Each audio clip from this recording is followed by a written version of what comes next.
I stood in the garage of the house my wife and I bought the year our son was born, the house where I'd taught him to change a tire on a Saturday morning, the house whose deed I had quietly transferred into his name 14 months ago. And I listened to my daughter-in-law tell me I was a burden. Walter, we've been more than patient. She was leaning against the kitchen doorframe, arms crossed, voice flat. But you're here all day. You eat our food, you use the heat, and you don't contribute a single dollar. That has to change. My son was at the kitchen table. He was looking at his coffee. What kind of contribution did you have in mind? I asked. She had clearly rehearsed this part. $800 a month toward utilities and groceries. That's fair. That's below what a room in this area actually costs. $800. In the house I had paid off. In the house where my wife had planted the rose bushes still growing along the fence. In the house I had signed over because my son told me he and his wife were drowning, that they couldn't keep up with the mortgage, that they were going to lose it. I'll need a little time to arrange things, I said. My daughter-in-law nodded. She was already satisfied, already turning back toward whatever was next on her list. End of the month, Walter. That gives you 3 weeks. My son finally looked up. He opened his mouth, then closed it. He looked back at his coffee. I went upstairs to my room. I sat on the edge of the bed my wife and I had shared for 31 years before she got sick, and I thought about what she used to say when someone misjudged her. She'd smile not at them, just to herself, and say, "Let them think what they want. The truth keeps its own schedule." The truth had been keeping its schedule for a long time. I called Ray the next morning. He picked up on the second ring. "Morning, boss. Everything all right? I need to know if the apartment above the workshop is still available." There was a pause. "The one we finished last spring? Yeah, it's sitting empty. But sir, I thought you wanted to be close to Ethan. And plans change," I said. "I'll need it by the end of the month." "I'll have Louise air it out today," he said. "You want me to stock it?" "Just the basics. I'll handle the rest." I spent the next few days quietly sorting through what I owned in the house. It wasn't much. Not anymore. After Maggie died, I'd stopped accumulating things. A few boxes of books, her photographs, which I wasn't leaving behind. Some tools. The wooden jewelry box I'd made for her by hand when we were still young, and I still thought handmade meant more than bought. She'd kept it on her dresser for 40 years, and she was right that it did. My daughter-in-law walked past my open door on the third evening and glanced in at the boxes. She didn't say anything. She kept walking. My son knocked on the door frame the following night. "Dad." He sat down on the chair in the corner, the one where I used to read when Maggie was alive. Brenda said maybe 800 was too much. She said 600 would be fine. Just something to help cover things. I looked at him for a moment. My son was 41 years old. He had his mother's eyes and his grandfather's build, and somewhere along the way he had stopped being the boy who used to follow me around the workshop asking questions about everything. "It's not about the amount," I said. "Then what's it about?" "I'll be out by the end of the month," I said, like she asked. His face shifted. "Where are you going to go?" "Dad, your pension isn't... You can't afford a place on your own, not with everything." "I've managed harder things," I said. He left without saying anything else. On the last Saturday of the month, Ray pulled up in the company truck. It was a white Ford, nothing remarkable, the kind of truck you'd see on any job site in any county in the state. My daughter-in-law was drinking tea at the kitchen window when he rang the bell. She opened the door and looked him over. "He's upstairs," she said. "Thank you, ma'am." Ray helped me carry the boxes down. It took 3 trips. My son stood in the driveway for the last one, hands in his jacket pockets. He watched Ray load the tailgate without speaking. "This is it?" he finally said. "You're just leaving?" "You asked me to contribute or find somewhere else," I said. "I'm finding somewhere else." "But where?" "Dad, seriously, where are you going?" "Somewhere I can afford," I said. My daughter-in-law appeared in the doorway. "Well, safe travels, Walter. And listen, if you left anything in the basement, just so you know, we're converting that space. Whatever's down there is probably going to get cleared out." The basement where I'd built the shelving unit she stored her yoga equipment on. The basement where I'd spent 3 weekends refinishing the dining table she'd asked me to fix when they first moved in, because they couldn't afford a new one. The basement where there was still a workbench with my initials carved into the leg, because my father had taught me to mark your work. "There's nothing down there I need," I said.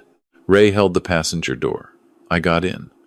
Through the window I could see my son still standing in the driveway. He raised one hand slowly. I nodded back. We drove south out of the suburb, past the shopping centers and the chain restaurants, onto the state highway that opened up into 2 lanes and then into farmland. Ray didn't ask questions. He was good at that. He'd been good at that for 17 years. We turned off the highway after 40 minutes, onto a county road I knew by memory. Old oaks lined both sides, past the curve, past the historical marker for the original township, and then through the iron gate that Ray had left open.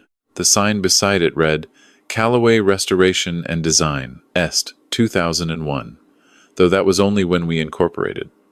The work had started long before that, in a rented space with 2 employees and a single contract for a law firm that wanted their lobby furniture returned to something respectable. The main building came into view, first a converted mill, 4 stories of original brick, the kind that doesn't get made anymore, with the new glass addition we'd built in 2018 running along the east side to let in the natural light the craftsmen needed.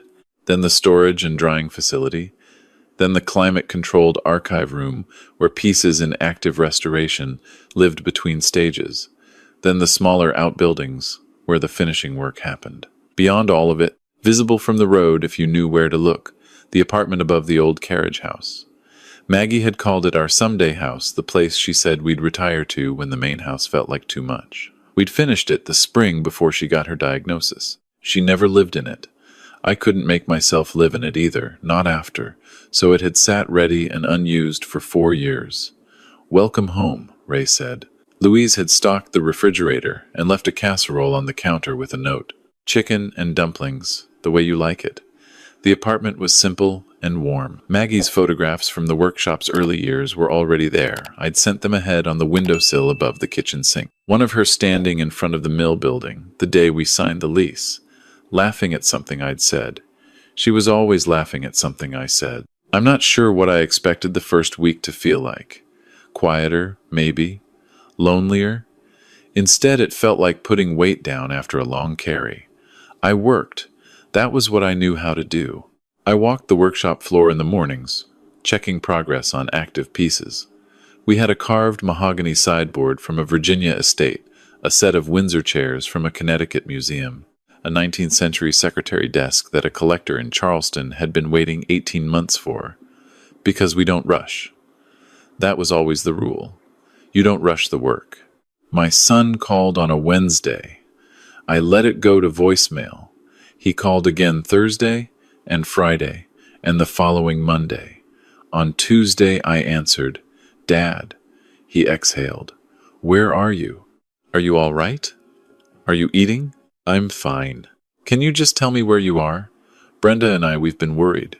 "You can stop worrying," I said. "I'm somewhere I can afford." "That's not Dad. That's not helpful. I'm trying to—" "How are the renovations coming?" I asked. "Forget the renovations. Just tell me you're okay." "I'm okay," I said. "Call me when you want to have a real conversation." I hung up. I went back to work. My daughter-in-law called the week after. This surprised me. In 5 years of marriage to my son, she had called me directly exactly twice. Once when she needed to know if I remembered the name of the contractor who'd done the roof, and once to tell me Maggie's hospital had called the house by mistake. "Walter. Hi. So, I know things got a little tense with the whole situation, and I want to apologize for how that conversation went. I could have been more sensitive." "I appreciate that," I said. "So, things are okay between us?" "Things are fine." "Good. Because Ethan really misses having you around. And honestly, I was thinking you were always so handy, with furniture and things I'm looking at starting an interior design consulting business, and I could really use some seed money just to get started. Maybe 15 or 20,000. You must have some savings, and I'd pay you back." I was quiet for a moment. "Brenda," I said, "what do you think I did before I retired?" "Ethan said you did some kind of craft work. Woodworking, furniture repair." "Something like that?" I said. "I'm going to have to decline the investment. I don't mix business with family. That's Walter. Family is supposed to support each other." "I agree," I said. "Completely." I hung up. The letter from the attorney came on a Thursday, certified mail. My son and daughter-in-law had retained counsel and were, the letter said, concerned about my well-being and cognitive state, given my recent decisions regarding my living situation. They were exploring options. I sat with the letter for a while. Then I called my own attorney. He'd been my attorney for 22 years. He had handled the incorporation, the contracts, the 3 acquisitions, the licensing agreements with the 4 museums we had ongoing relationships with, and the estate arrangements after Maggie passed. They're reaching, he said. There's no basis. You're not under any medical oversight. You haven't made any decisions that would indicate impaired judgment. I moved out of my son's house and declined to invest in my daughter-in-law's business, I said, both of which sound entirely rational, he said. You want me to respond? Not yet, I said. Give it a little more time. The following weekend, my son drove out. I was in the finishing room with a craftsman named Marcus, 26 years old, the most talented finisher I'd had in a decade, watching him apply the final coat to the secretary desk when Louise came and found me. Your son is here, she said quietly. He's in the parking area. Should I? Give me 10 minutes, I said. I finished watching Marcus work. There's something about a piece coming back to itself, the grain emerging, the color deepening that I never got tired of, no matter how many times I'd seen it. Maggie used to say I looked at restored furniture the way other men looked at sunsets. She wasn't wrong. I walked out to the lot. My son was standing beside his car looking at the main building. He'd driven past the sign. He knew what it said, but he was still looking at it like he was reading it for the first time, over and over. What is this? He said, not turning around. This is Callaway Restoration and Design, I said. Your mother's and mine. He turned. His face was doing something complicated. You own this. We built it, I said. Starting with a $300 table, we bought it in a estate sale and resold for $1,200 after I spent 2 weeks on it. That was $1,996. Your mother kept the books on a legal pad. You told me you did furniture repair. I did furniture repair. I also do museum conservation, estate restoration, private collection management, and institutional contracts in 7 states. Furniture repair was where it started. He looked at the building again, at the mill brick, at the glass addition, at the company trucks lined up along the side. How much is this worth? Does it matter? Dad. His voice had changed. You let me think you let us treat you like you had nothing. You let Brenda charge you rent. I didn't let Brenda do anything, I said. She made a choice. You let her.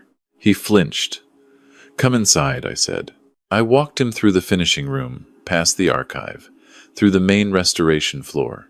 I showed him the secretary desk Marcus had finished that morning, back to something close to what it must have been the year it was made, with all its original hardware, and none of its original damage. I showed him the photographs along the east wall, Maggie and I at the mill signing, at the first museum contract, at the American Institute for Conservation Gala where we'd been recognized in 2019. He stopped at each one longer than the last. She looks happy, he said at one photo. Maggie at the Charleston Collector's Estate, holding a glass of sweet tea and laughing. She always loved the reveal, I said. The moment when the client sees a piece after restoration. She said it was like watching someone recognize an old friend. He was quiet for a while. We walked to the courtyard between the mill and the carriage house.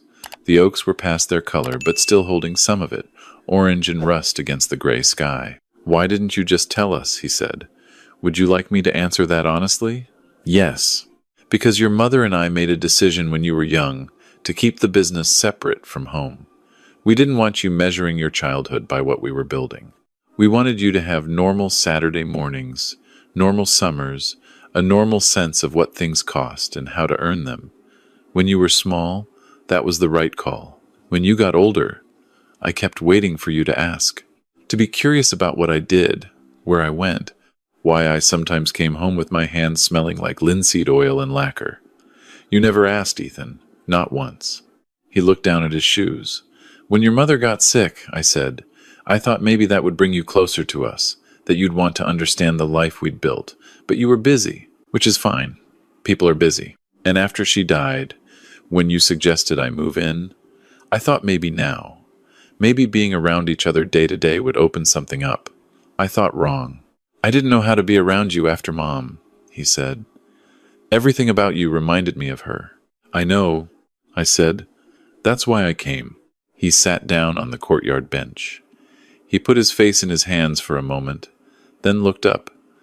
Did you know about Brenda and the rent before it happened? Did you suspect? I suspected your marriage had some structural problems, I said. I didn't know how they'd express themselves. There are things I've found out recently about how she's been handling the finances, about some other things. He stopped. You don't have to tell me, I said. I think she married me because she thought my family had money, he said.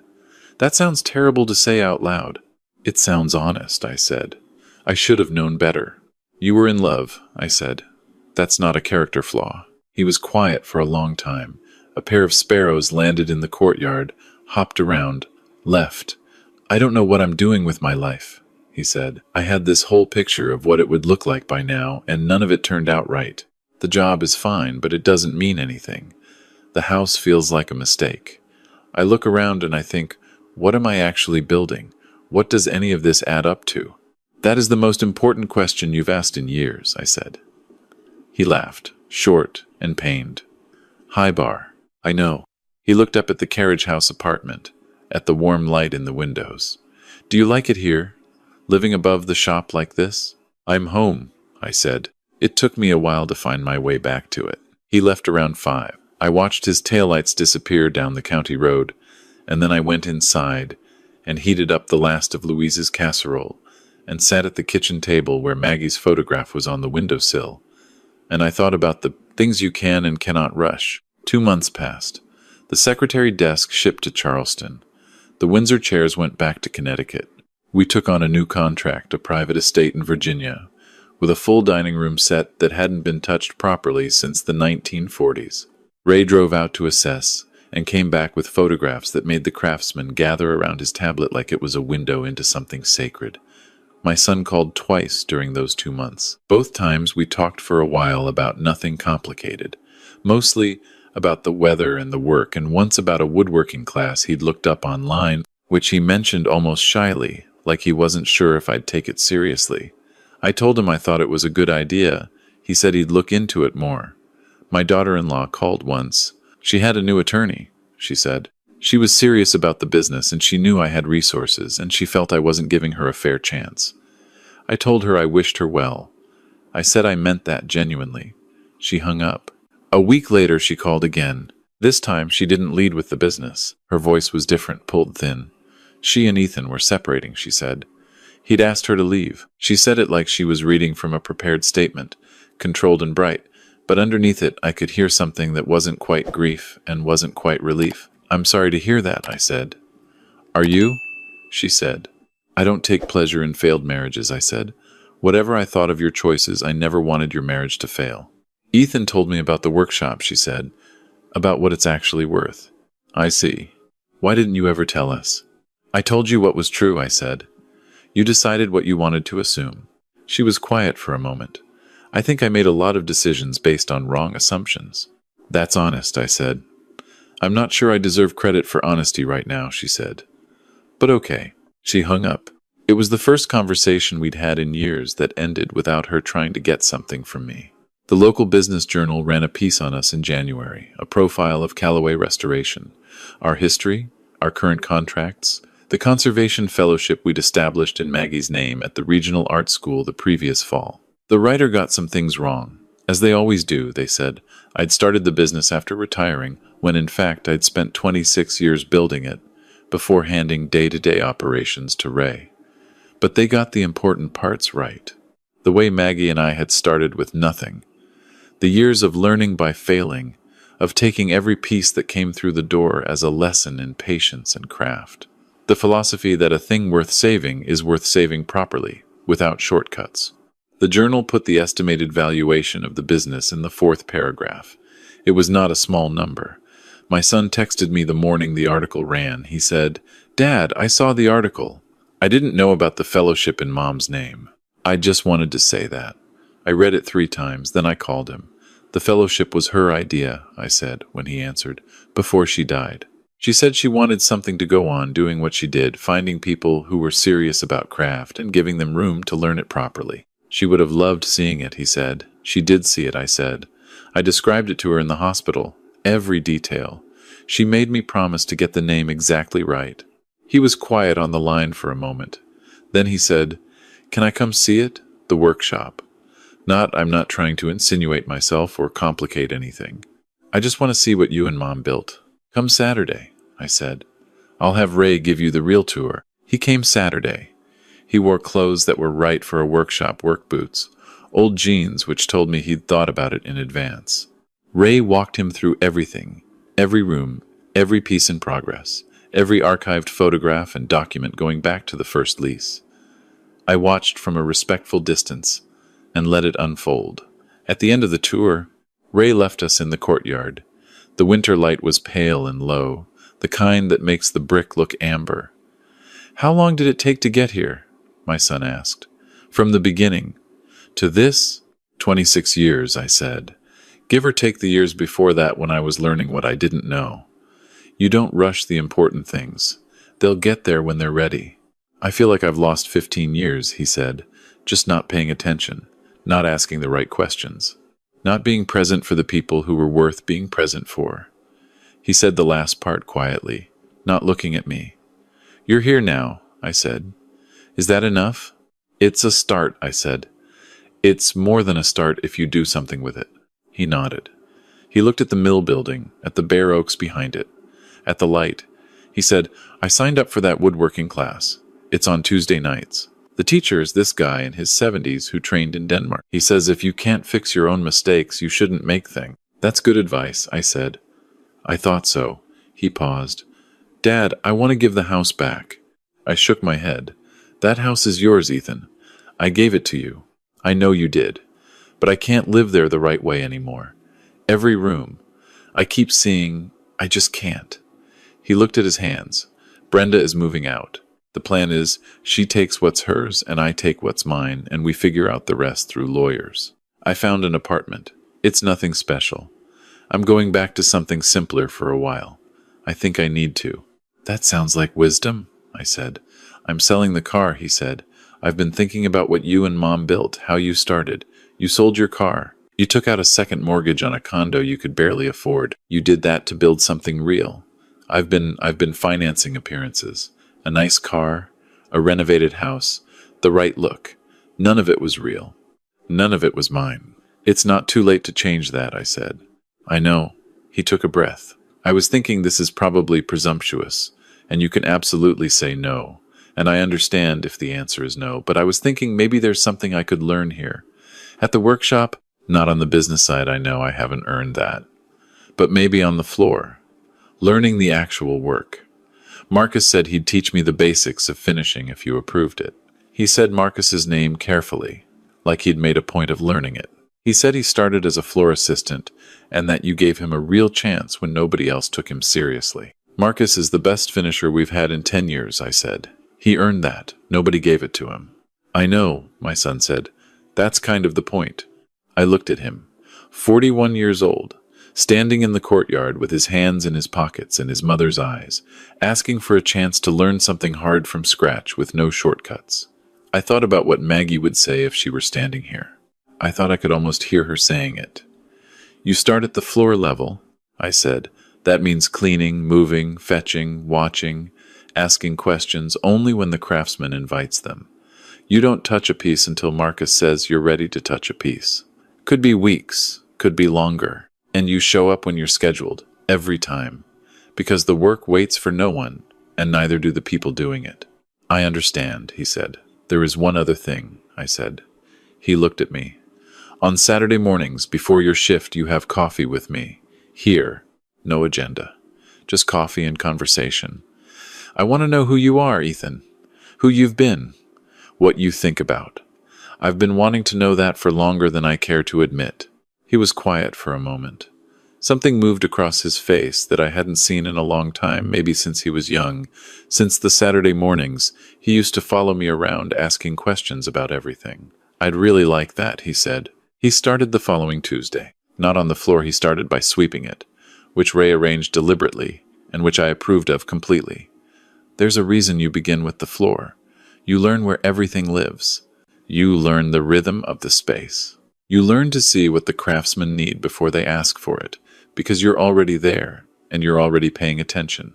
I watched from the office window on his first morning. Ray had assigned him to work alongside a woman named Dolores, who had been with us for 11 years and had exactly as much patience for shortcuts as the work itself demanded, which was none. I watched her correct his sweeping technique twice in the first hour, the specific direction, the reason for it, the way debris affects a finishing surface if it's not contained properly. My son listened. He didn't argue. He did it again the right way. That Saturday morning, he knocked on the apartment door at 8 o'clock with 2 coffees from the gas station down the road, not the specialty cafe, not something delivered, just gas station coffee in paper cups, which told me he was paying attention to the right things. We sat at the kitchen table with Maggie's photograph on the windowsill and we talked. Not about business, not about his marriage or the house or the money, about the woodworking class, which he was finding harder than he expected and more interesting than he'd anticipated, about a piece of furniture he'd noticed on the floor during his week, a Victorian writing desk with an inlay repair in progress, and a question he'd had about the inlay process that he hadn't felt ready to ask yet, about a book he'd been reading, a history of the American furniture-making tradition, which he'd found at the used bookshop in town because the apartment didn't have reliable internet yet and he'd needed something to do in the evenings. He'd bought the book because of us, he said, because he was trying to understand the context of what we'd built. Your mother would have loved knowing you were reading that, I said. I wish I could ask her questions, he said, about the early years, what it was like. Ask me, I said. I was there, so he did. He asked about the first piece we ever sold, and the first one we got wrong, and the worst mistake we'd made early on, and how we'd recovered from it. And what Maggie's role had been in the work before her health made it impossible for her to be on the floor. I told him things I hadn't spoken out loud in years. The $300 table, the law firm lobby, the year we couldn't make payroll, and Maggie's sister lent us money without telling her husband because she believed in us more than the numbers did. The night we found out we'd won the first museum contract and drove to a diner at midnight because we were too wired to sleep and ate pie and talked for 3 hours about what we were actually trying to do. She said we were in the business of returning things to themselves, I said. That was how she put it. Not making them new. Returning them to what they were meant to be. My son was quiet. He was looking at the photograph on the windowsill. That's what I'm trying to do, he said finally. I think return to what I was meant to be, before I got distracted by everything else. It takes time, I said. These things don't rush. I know, he said. I'm starting to understand that. We finished the coffee. He rinsed the cups and put them by the sink, which Maggie would have noted approvingly. He put on his jacket and stood at the door. Same time next week? He said. Same time, I said. He left. I stood at the window and watched him walk across the courtyard toward his truck, stopping to look up at the mill, building the way he'd looked at it the first time, not like he was seeing a business, but like he was seeing something that had been there his whole life without him knowing it. Something that had been built slowly and honestly, and with more difficulty than he'd understood. The bare oaks threw long shadows across the yard, February light, pale and specific, the kind that shows up without ceremony and illuminates everything without flattering it. I thought about what Maggie used to say about this time of year. She said January was the month of reckoning, and February was the month of beginning. You couldn't rush from one to the other. You had to sit in the reckoning until it was finished with you. I thought she was right. I went to my desk and opened the ledger I kept by hand, not because the business needed a handwritten ledger. We had systems for all of that, but because Maggie had started one in 1996, and I'd kept it going ever since. Every major piece, every milestone, every year's closing note. The last entry in her handwriting was from the autumn before her diagnosis, a brief note about the gala and the award, and a line at the end that said, "This will outlast us. That was always the goal." I picked up my pen and wrote the date. Then I wrote, "The boy came back. He's learning to sweep. Maggie, I think we've got something to work with." I closed the ledger and put the pen down and looked at her photograph on the desk, the one from the first harvest, Not wine in this case, but a figure of speech she'd borrowed from somewhere, meaning the first real return we'd seen on everything we'd sown. She was holding a cup of terrible coffee and laughing, because some things didn't change. He's starting to ask questions, I told her. You'd be pleased. Outside, the February light was making the mill brick glow the color of old wood when the oil comes back to it. That moment in restoration when the grain opens up and the piece remembers what it is. There is no shortcut to that moment. You cannot force it or schedule it or purchase it. You prepare the surface. You apply what is needed. You give it time. And eventually, if you've done the work honestly, the thing returns to itself. That is the only way it happens. That is the only way any of it happens. I put the kettle on for tea and went back to the work.